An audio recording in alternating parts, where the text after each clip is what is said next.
안녕하세요. 컴퓨터 과학 종합 설계 최종 발표 보이도 캡스톤 팀의 발표를 시작하도록 하겠습니다. 저희는 심야 기가 서비스 고홈을 기획부터 제작하게 되었습니다. 다음, 저희는 최종 발표를 총 5개의 목차에 대해서 설명을 해드리도록 하겠습니다. 첫 번째 팀 소개부터 프로젝트 소개, 세부 설계 사항, 결과 및 평가, 향후 과제 순으로 발표를 진행하도록 하겠습니다. 다음, 먼저 팀 소개입니다. 팀원 소개를 드리면 저희 팀은 5명의 팀원으로 구성이 되어 있으며 3명의 컴퓨터 과학부 학생과 2명의 수학과 학생으로 구성이 되어 있습니다. 앞에 화면을 보시면 관심 분야와 경험 그리고 GitHub 링크가 있으니 궁금하면 영상을 멈추고 잠시 확인해 보시면 감사하겠습니다. 다음으로는 역할 및 추진 체계입니다. 먼저 역할에 대해 설명을 해드리면 김건호 팀원은 프로젝트 관리자를 맡아서 전반적인 프로젝트를 관리하고 로직 서버를 구현하였습니다. 다음으로 강민성 팀원은 유저 매니지먼트 서버와 API 게이트웨이 서버를 구현하였습니다.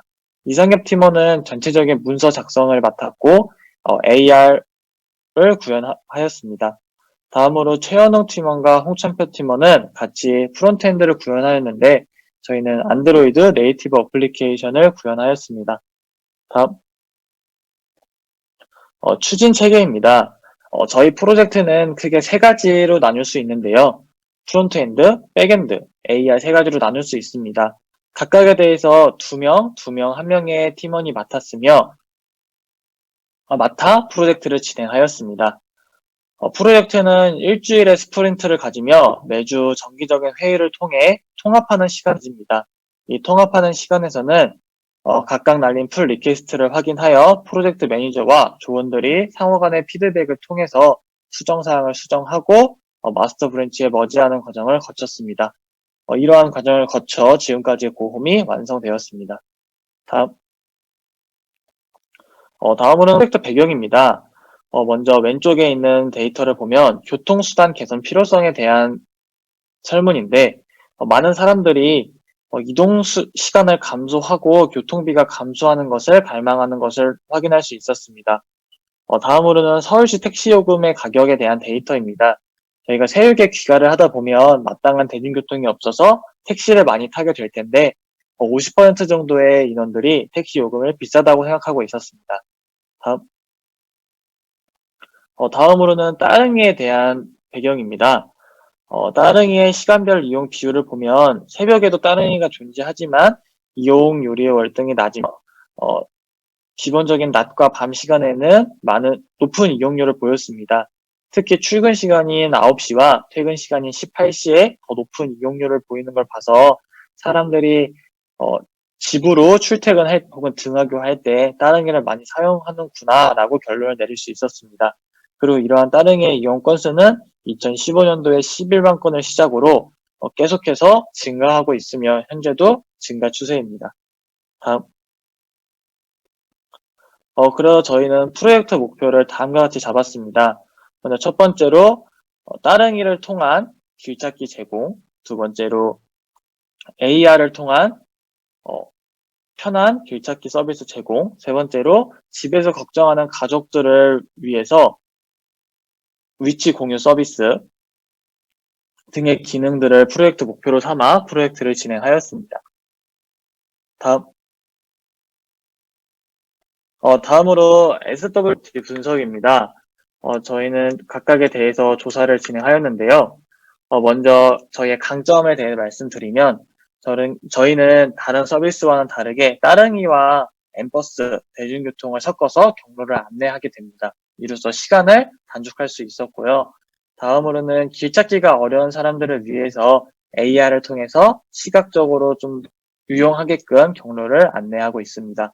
다음으로 저희 약점은 아직 따릉이가 대중교통과 환승이 되지 않기 때문에 따릉이 이용 시 추가 비용이 발생될 우려가 있고 아직까지 전국적으로 확대된 서비스가 아니기 때문에 사용 지역이 서울로 국한됩니다. 다음으로 저희의 기회를 보시면 따릉이와 함께 연계한 길 안내 어플리케이션 현재 부재입니다. 시장이 없습니다. 따라서 저희의 강점이 될 수 있을 거라고 생각을 했고 생각했습니다. 다음으로 저희의 위기는 사실 지도 어플리케이션 같은 경우에는 네이버, 카카오티 등 대형 회사들이 시장을 독점하고 있습니다. 그래서 초반 신규 사용자 유치에 어려움이 있을 거라고 예상합니다.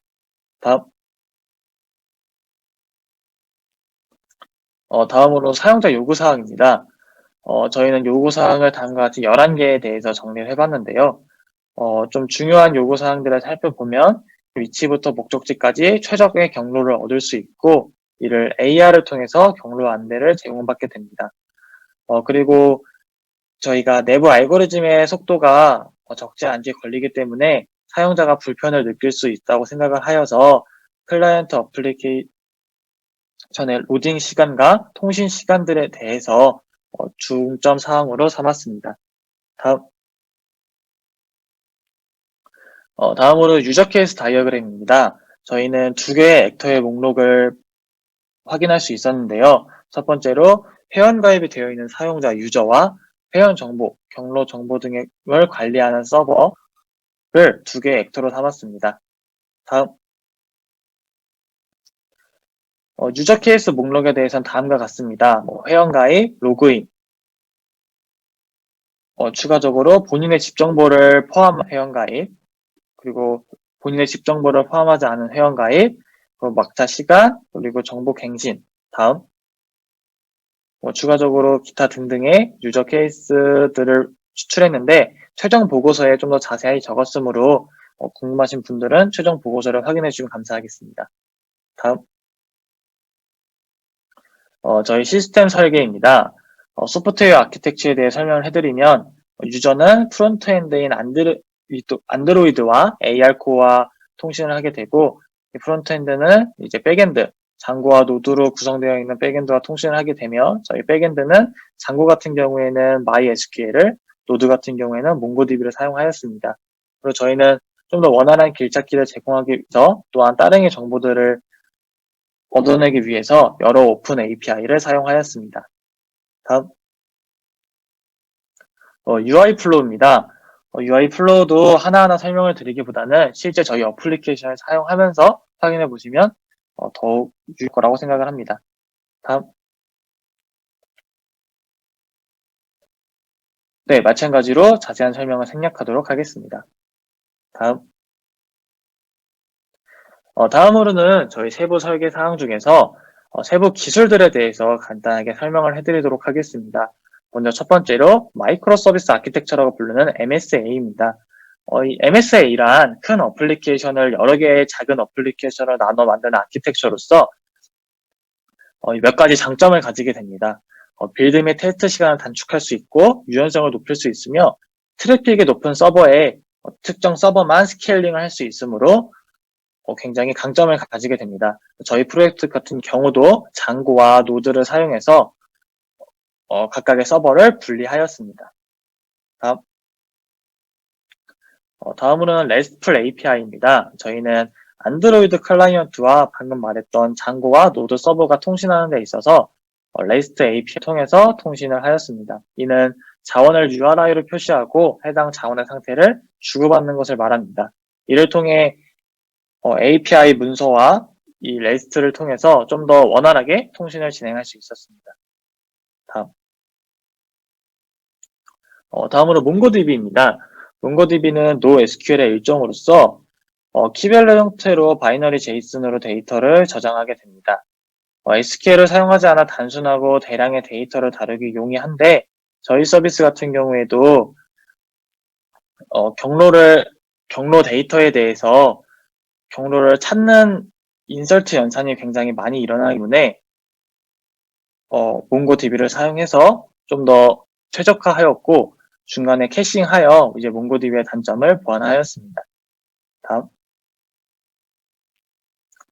다음은 시스템 설계 중 DB 테이블입니다. MySQL 같은 경우에는 유저를 관리하는 프로파일과 그리고 현재 사용자의 위치를 구하기 위해서 그 도로에 대한 데이터를 생성하는 라우트와 포지션에 대한 테이블을 생성하였습니다. 그리고 몽고DB 같은 경우에는 현재 따릉이 정류소에 대한 바이크 스탑 스키마와 그리고 그 간격 시간에 대한 바이크 스탑 트래블 타임 스키마가 정의되어 있습니다. 다음으로는 이제 인증 방식에 대한 문제인데요. 실제로 서버와 클라이언트가 인증하는 방식에는 굉장히 여러 가지 방식이 있습니다. 그 중에서도 저희는 토큰 방식을 사용하였고, 토큰 방식 중에서도 JSON 웹 토큰이라는 JWT를 사용하였습니다. JWT는 자주 참조되지만 보안상으로 문제가 없는 데이터를 토큰에 저장함으로써 DB 부하를 줄일 수 있는 장점이 있습니다. 하지만 토큰 보안적으로 이슈가 있기 때문에 이러한 이슈를 억세스 토큰과 리플레이스 토큰 두 개로 나눠서 보안적인 이슈를 최소화하였습니다.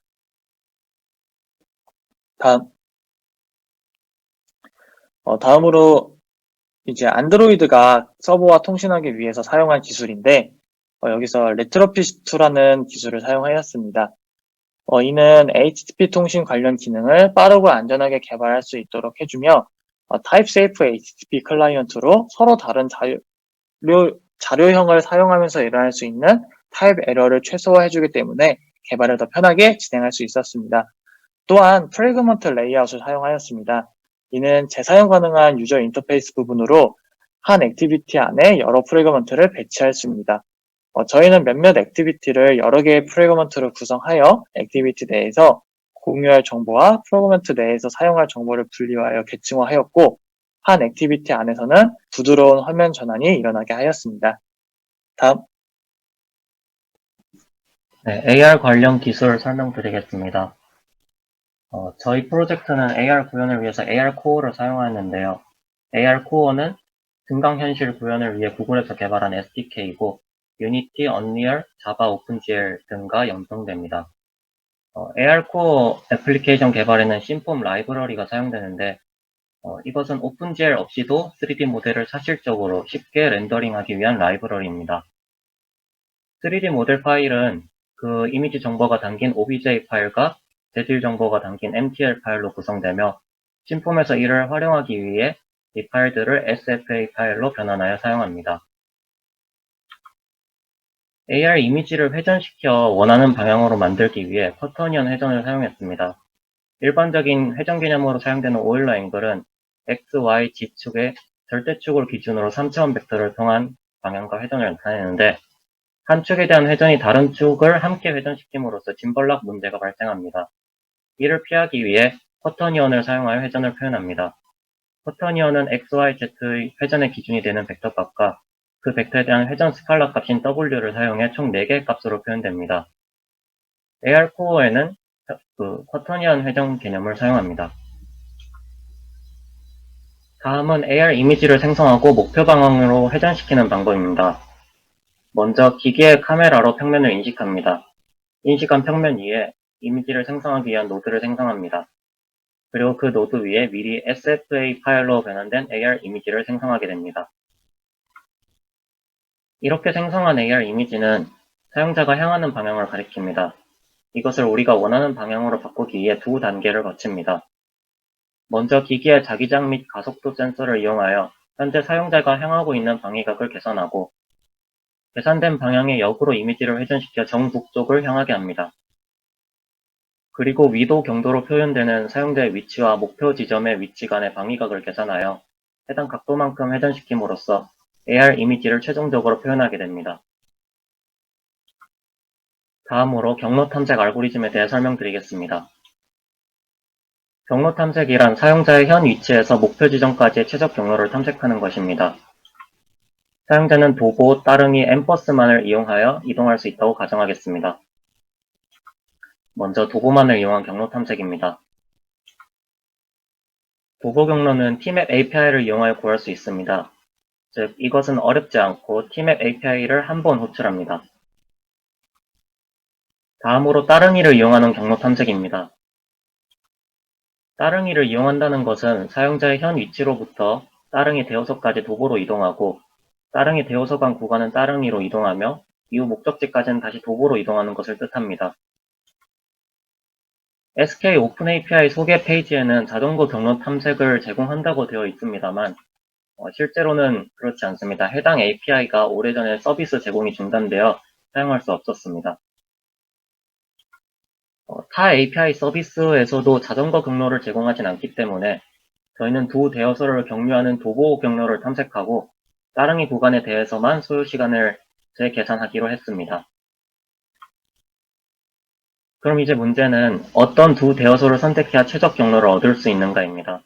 저희가 생각한 알고리즘을 간단히 설명드리겠습니다. 먼저 출발지와 목적지에 대해 각각 주변 대여소를 탐색합니다.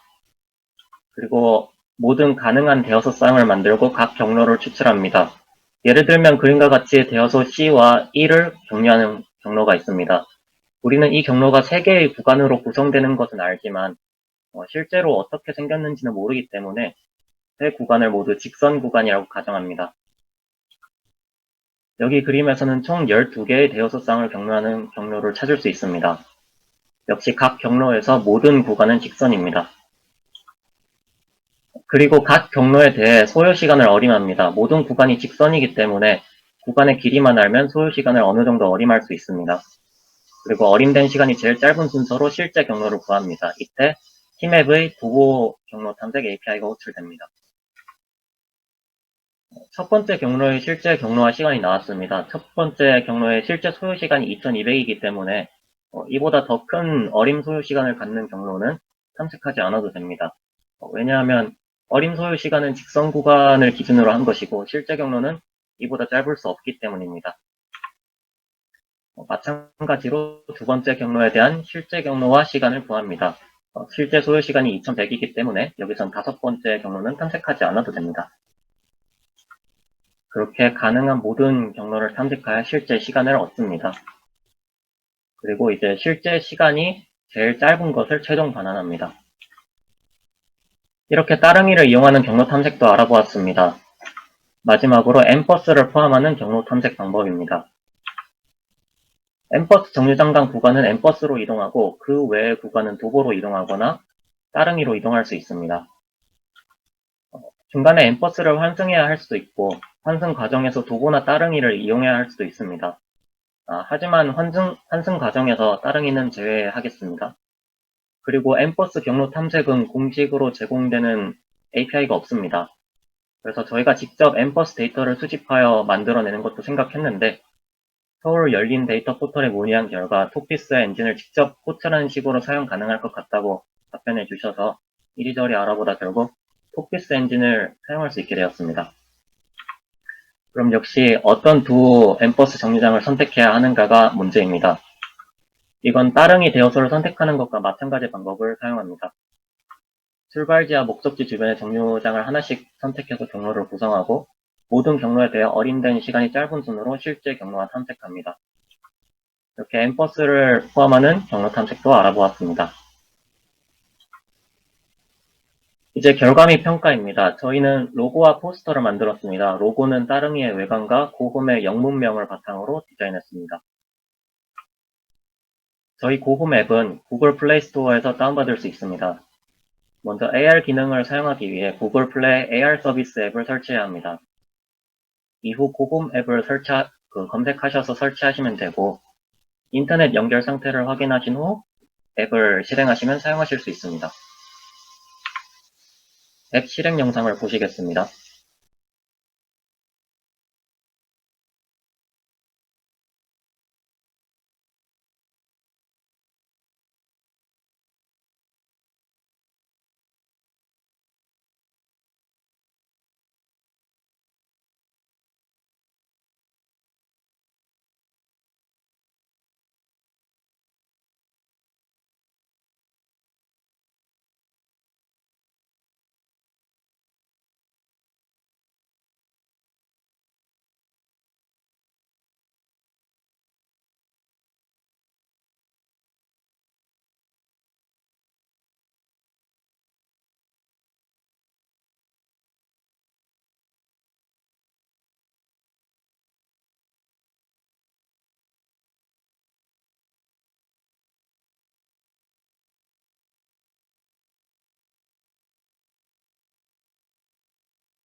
평가 내용입니다.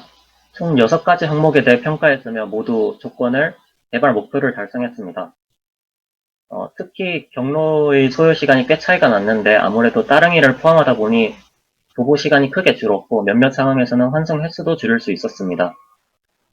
그리고 경쟁 서비스의 경우 M버스 경로를 여러 개 보여준다기보다는 일반 대중교통의 첫 차를 기다리도록 탐색되는 경우가 많았습니다. 예를 들어서 사용자가 새벽 2시에 출발할 건데 5시에 출발한 첫 차를 타라고 알려주는 경우 등이 많았습니다. 경로 탐색 및 API 통신 속도의 반복 측정 과정을 캡처한 것입니다. 경로 탐색 과정에서 토피스나 티맵에 대한 많은 요청이 이어지는 것을 보실 수 있고, 중간에 2856ms라고 나온 것은 총 2.8초 만에 경로 탐색을 완료하였다는 응답입니다. 마찬가지로 AR도 저희가 평가를 했는데요. 실제 나침반 앱을 켜서 각도를 비교했고, 그 결과 평균 3도 정도의 오차가 발생했습니다. 어려웠던 점입니다. 프론트엔드 개발에서 어려웠던 점은 크게 두 가지를 꼽을 수 있는데요. 저희 팀원이 안드로이드 개발 경험이 부족하여 UI 제작 단계부터 어려움을 많이 겪었습니다. 자바 개발 경험도 다소 부족하여 프론트엔드 개발에 속도가 붙기 힘들었습니다. 그리고 서버와의 통신을 위해 레트로핏 라이브러리를 이용할 때도 어려움이 많았습니다.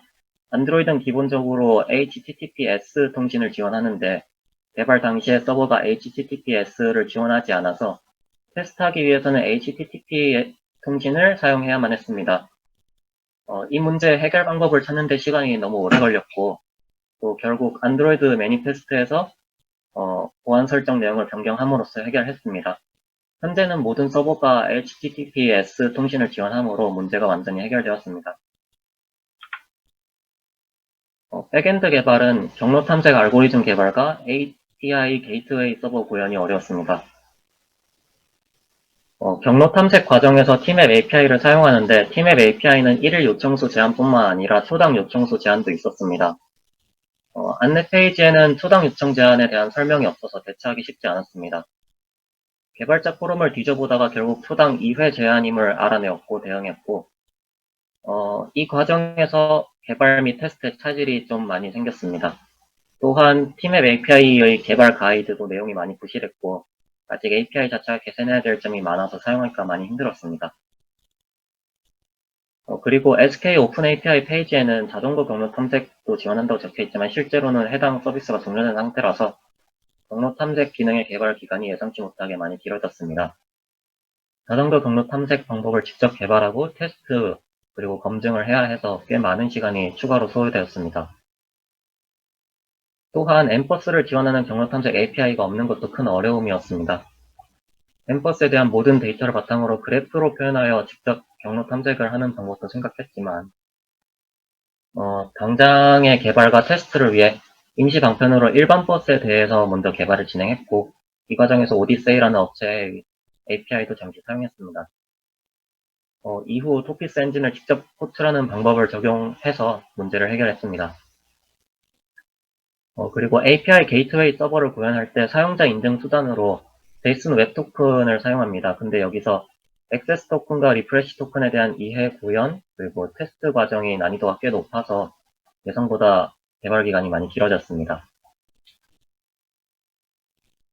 그리고 AR 개발에서는 AR은 팀원 모두 개발 경험이 없어서 그 동작 원리나 동작 환경, 개발, 테스트 과정까지 새로 배워야 할 내용이 굉장히 많았습니다. 특히 앞서 언급한 쿼터니언에 대한 이해가 꽤 어려운 내용이어서 이해하고 적용하는 데 많은 시간이 걸렸습니다. 그리고 방위각을 계산하는 과정도 매우 어려웠는데 특히 가속도 센서의 값을 바탕으로 AR을 제대로 표시하는 과정이 굉장히 어려워서 개발 기간이 매우 길어졌습니다. 휴대폰을 어떻게 움직이냐에 따라 AR 이미지가 매우 부자연스럽게 표시되는 경우가 잦았고 그래서 이를 제어하는 것이 매우 어려웠습니다. 특히 AR은 다른 것보다 테스트 과정에 제약사항이 많아서 개발 기간이 더 길어졌던 것 같습니다. 저희 프로젝트는 향후 과제가 많은데 그 중에 5가지만 선정해 보았습니다. 첫 번째로 버스와 지하철에 대한 막차 첫차 알림입니다. 저희 개발 기간이 예상보다 길어짐에 따라 우선순위가 낮은 목표였던 첫차, 막차 알림은 개발이 결국 완료되지 않았습니다. 이 기능은 사용자의 위치와 집 주소, 그리고 이동 경로에 따라 계속 달라지고 경로 탐색 구현이 먼저 선행되어야 했기 때문입니다. 따라서 막차, 첫차 알림을 구현하는 것이 첫 번째 과제입니다. 그리고 두 번째는 AR 도보 안내 화면에서 지도를 표시하는 것입니다. 저희 AR 도보 안내는 구글 맵스의 라이브 뷰 기능을 모티브로 가져온 건데요.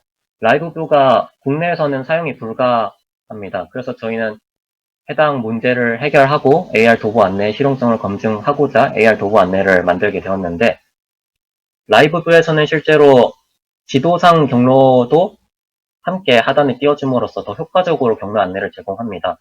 그래서 저희 고홈은 아직은 AR 이미지만 표시되는데 하단에 지도까지 함께 표현해주면은 훨씬 더 효과적인 경로 안내를 제공할 수 있을 것으로 기대됩니다. 하지만 AR과 지도를 함께 표시하는 것이 개발 난이도가 많이 높아서 지금은 구현되지 않았습니다.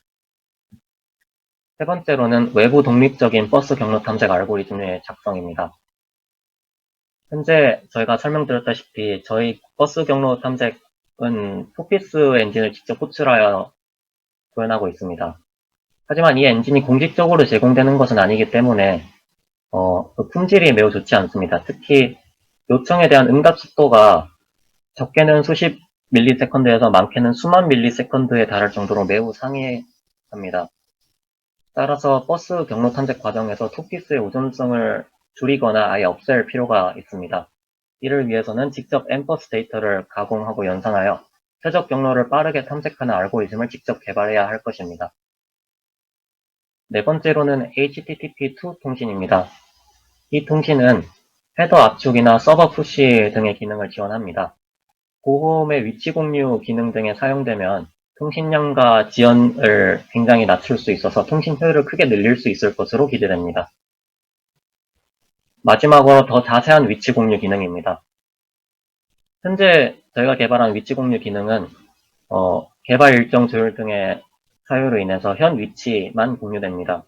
그래서 사용자가 집까지의 남은 경로를 다른 사용자에게 공유할 수 없기 때문에 위치를 공유받는 사용자는 사용자가 현재 어느 위치인지는 알 수 있어도 어느 경로를 통해서 오게 되는지는 알 수 없습니다. 사용자 경험을 증가시키기 위해서라도 상세 경로 정보를 저장하고 효율적으로 관리함으로써 위치 공유 기능을 강화할 필요가 있겠습니다. 네, 이상으로 프로젝트 발표를 마치겠습니다. 감사합니다.